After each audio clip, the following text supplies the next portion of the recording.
नमस्कार. शनिवारी शनी जयंती आणि त्यासोबतच शनी अमावस्या हे दोन्ही योग एकत्र आलेले आहेत. त्यामुळे या दिवसाला दुप्पट महत्त्व आहे.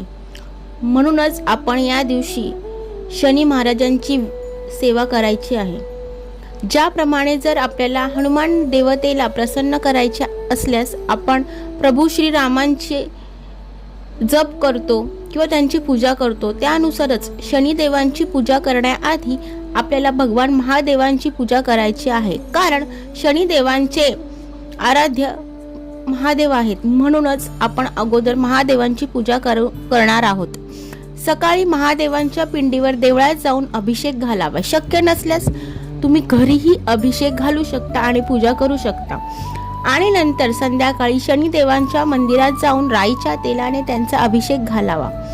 महिला अभिषेक घालू शकत नाहीत म्हणून नुसतं तेल शनी मंदिरात ठेवून येऊ शकतात. त्यानंतर पिंपळाच्या झाडाजवळ दिवा लावावा आणि एका सुक्या खोबऱ्याच्या वाटीत पीठ, साखर, तूप एकत्र करून मुंग्या असतील तिथे त्यांना खायला द्यावे. कारण किड्या मुंग्या हे यांची सेवा केल्याने शनी महाराज लवकर प्रसन्न होतात.